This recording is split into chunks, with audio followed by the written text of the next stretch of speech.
बिस्मिल्लाहिर्रहमानिर्रहीम। साहिबो, post graduate college Kamalia के assistant professor मियां मोहम्मद अरशद अंसारी 2006, 7 और 8 के दरमियान घरेलू परेशानियों के बायस कुछ अपसेट दिखाई दिए, तो कुछ दोस्तों ने मशवरा दिया कि आप कॉलेज से छुट्टियां ले लें। उन्होंने कॉलेज से छुट्टियां ले ली और उम्रा पर जाने का प्रोग्राम बनाया ताकि मेरी वो जो परेशानियां हैं वो दूर हो जाएं।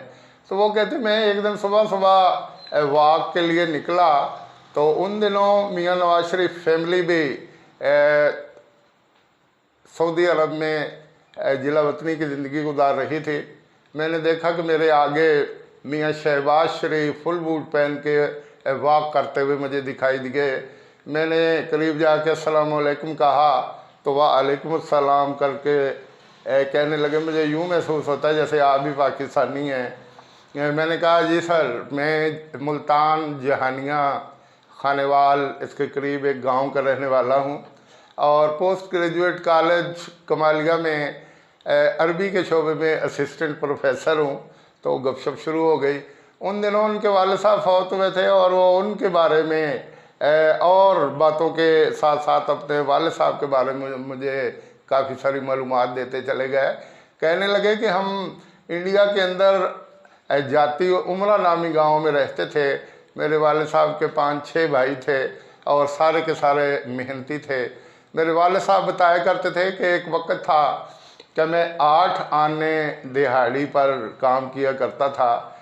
फिर मेरे जहन में आया कि लोग लोहे का काम करते हैं, लोहा पिघलाने का काम करते हैं। मैंने हर वक्त सोच विचार शुरू कर दी और रुपये पैसे इकट्ठे करने शुरू कर दिए। मेरे पास 80 रुपये जमा हुए, तो मैंने एक सेकंड हैंड भट्टी ली और लोहा पिघला के उससे कोई ना कोई चीज़ बनाना शुरू कर दी। अल्लाह ने ऐसी तरक्की दी कि फिर वो छोटा सा शुरू किया हुआ काम इत्तेफाक फाउंड्री की सूरत इख्तियार कर गया। 1970 का इलेक्शन जब आया तो उस वक्त इत्तेफाक फाउंड्री हमें काफ़ी मुनाफा दे रही थी। लाहौर की एक सीट पर जुल्फ़कार अली भुट्टो और डॉक्टर जावेद इकबाल, जो अल्लामा इकबाल के साहिबजादे थे, उनका मुकाबला था। तो रिश्तेदार होने के नाते फिरोज सन्स वालों के साथ और डॉक्टर जावेद इकबाल के साथ कुलसूम नवाज़ के हवाले से रिश्तेदारी थी। तो उन्होंने जावेद इकबाल की इलेक्शन मुहिम का तमाम ख़र्चा बर्दाश्त किया और जिस दिन इलेक्शन था उस दिन कीमे वाले नान चल रहे थे, लेकिन खुदा का करना कि लोग नान इधर से खाते रहे और वोट भुट्टो को डालते रहे और भुट्टो कामयाब हो गए। 1972 में जब भुट्टो ने तमाम सनतें कौमियाली गईं तो मियां शरीफ भी बड़े परेशान हुए, लेकिन कुछ यूनिट उनके ऐसे थे जो वो अभी तक अपने निगरानी में चला रहे थे और अल्लाह ने बरकत दी और ये सिलसिला काफ़ी बेहतर चल निकला। बता रहे थे कि 1976 में ग़ुलाम मीरा जी, सैयद ग़ुलाम मीरा जी मखदूम आली रहीम यार ख़ान के रहने वाले थे। रियासत बहावलपुर के साबिक़ वज़ीर आज़म और मारूफ पार्लियामेंटेरियन हसन महमूद के वालिद और सैयद अहमद महमूद जो कि पंजाब के साबिक़ गवर्नर थे, उनके दादा जान थे। और मियाँ ग़ुलाम मीरा जी, सैयद ग़ुलाम मीरा जी पीर पे गाड़ा और यूसुफ रज़ा गिलानी के भी करीबी अजीज़ थे। भुट्टो की उनसे अनबन हुई तो उनकी 400 मुरब्बा अराज़ी के तमाम जितने ट्रांसफार्मर लगे थे, ट्यूबवेल चल रहे थे, उनके कनेक्शन काट दिए। उन्होंने लंबे चौड़े अखराजात के बाद बिल जमा कराए तो दोबारा कनेक्शन काट दिए। तो कहते कि अब्बा जी को बड़ा तरस आया। अब्बा जी वहाँ गए और कहा कि शाह साहब, मैं आपके इस बुरे वक्त में साथ हूँ, मैं आपके साथ तावन करना चाहता हूँ। शाह साहब कहने लगे, आप क्या तावन करेंगे? उन्होंने कहा कि मैं इत्तेफाक फाउंड्री के बने हुए ट्यूबवेल, डीजल ट्यूबवेल, वो हर 4 मुरब्बे के फासले पर लगवा दूंगा और आप अपना काम चलाते रहिए। उन्होंने कहा कि मेरे पास तो पैसे नहीं हैं। उन्होंने कहा कि शाह साहब घबराइए नहीं, आप सादात हैं और मैं सादात का खादम हूँ। आप अपना काम चलाते रहिए। जब आपका काम मुकम्मल हो जाए, जब आपके ताल्लुकात भुट्टो के साथ ठीक हो जाएं, तो फिर मैं ये मेरे अहलकार आके उखाड़ के ले जाएंगे और आपसे सिर्फ सर्विस चार्जेस वसूल करूँगा। तो शाह साहब खुश हो गए और कई साल तक ये सिलसिला जारी रहा। फिर मियाँ शहबाज शरीफ आगे बता रहे थे कि अब्बा जी ने जिसके साथ भी कदम मिलाया उसके साथ खूब ताउन किया। ज़ियाउल हक के दौर में जनरल मोहम्मद इकबाल पंजाब के गवर्नर थे, तो अमेरिका में तशख़ीस हुई कि उनकी रीढ़ की हड्डी में कैंसर है। तो ज़ियाउल हक ने कहा कि जो सनतकार 1 करोड़ रुपया देगा हम उसको आने वाले वक्त में सियासत में मौका देंगे। तो अब्बा जी ने वो सियासत से हट के फ़ौरन 1 करोड़ निकाल के उनको दे दिया और उसके नतीजे में उन्होंने बाद में मियाँ नवाज शरीफ को पंजाब की वजारत ख़जाना दे दी और बाद में वो वज़ीर आला और वज़ीर आज़म और मुख्तलिफ़ ओहदों पर फायद रहे।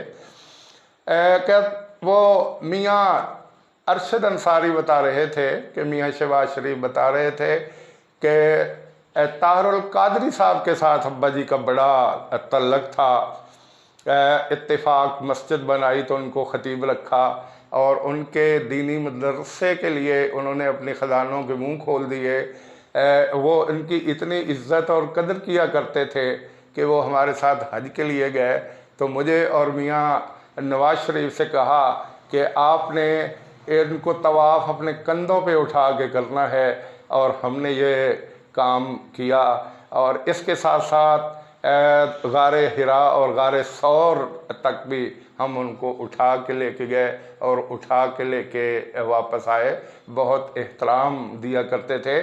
और फिर कहने लगे कि जब इमरान खान ने 1994-95 में और इन अदवार में कैंसर हॉस्पिटल बनाने का ऐलान किया तो अब्बा जी ने खामोशी के साथ 50 करोड़ रुपए उन्हें दिए ताकि दुखी इंसानियत के लिए ये काम का आगाज़ हो और ये सिलसिला आगे बढ़ता रहे। वो और भी बहुत से लोगों को खामोशी के साथ मदद दिया करते थे ताकि वो अपना काम जारी रखें। मियाँ शहबाज शरीफ बता रहे थे कि मैं हैरान था कि अब्बा जी 80 साल की उम्र में भी हमारे 18-19 यूनिट थे, यानी इतने कारखाने थे, हमारे मुख्तलिफ यूनिट थे। तो वो सुबह ठीक 8 बजे रेडी होके पहुंच जाते और अपने इंजीनियर्स के साथ और अपने वर्करों के साथ एक एक यूनिट के हर कमरे में जाते, हर पॉइंट चेक करते और तमाम यूनिट्स का चक्कर लगा के असर के वक्त अपने ऑफिस आ जाते और फिर फ़ोन करते कि रात के 8 बजे तक आमदन और ख़र्च का गोशवारा मेरी मेज़ पे पहुंच जाना चाहिए। जो मैनेजर 1 मिनट भी कोताही करता उसके बाद पुरुष करते, तभी वो कामयाब थे। और सारी ज़िंदगी उन्होंने मेहनत की और वो कहते कि मेहनत के बलबूते पे अल्लाह ने बहुत कुछ दिया। वो कहते हैं हम जब 1960 और इसके बाद यानी 60 की दहाई में गवर्नमेंट कॉलेज लाहौर में अपनी तालीम हासिल करने के लिए जाया करते थे तो हमारे पास उस वक्त भी मुल्क की महंगी तरीन गाड़ियाँ मौजूद थीं और बहुत से लोग वो गाड़ियाँ देख के रश किया करते थे। अल्हम्दुलिल्लाह अल्लाह का दिया हुआ बहुत कुछ है। अल्लाह ने दौलत भी दी, अल्लाह ने शोहरत भी दी, अल्लाह ने सियासत में आने का मौका भी फराहम किया, इक़्तिदार भी आया और आजकल हम सऊदी अरब में ये दिन गुजार रहे हैं। तो ये भी खुदा का करना कि हम खाना काबा के करीब हैं और जब चाहें मस्जिद नबवी में चले जाते हैं। मियाँ अरशद अंसारी कहते हैं कि मैं हैरान था कि आम दिनों में मैं शायद इनके साथ इतनी लंबी मुलाकात ना कर सकता, इतनी लंबी वॉक ना कर सकता और ना ही उनके पास वक्त होता कि वो इतना खुल के मुझे मालूमात फराहम करते। कहते हैं कि वो 3-4 किलोमीटर की वॉक के बाद जब हम वापस पलटे तो फिर और बहुत से मुल्की मौज़ूआत थे जिन पर वो बोलते चले गए। मैंने अंदाज़ा लगाया कि वो बहुत सी ज़ुबानों पे अबूर भी रखते हैं और बहुत से शोबों में वो दस्तरस रखते हैं।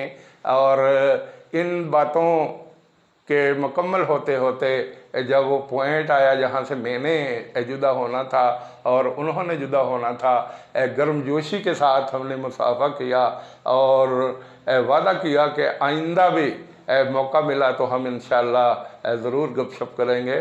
तो कहते कि बाद में भी एक दो दफ़ा वाक़ के दौरान मुलाकात हुई और मुख्तलिफ़ मौज़ूआत पर बातें होती रहीं। तो मैं इन्हीं मालूमात के साथ अपनी गुफ्तगू समेट रहा हूँ। वस्सलाम।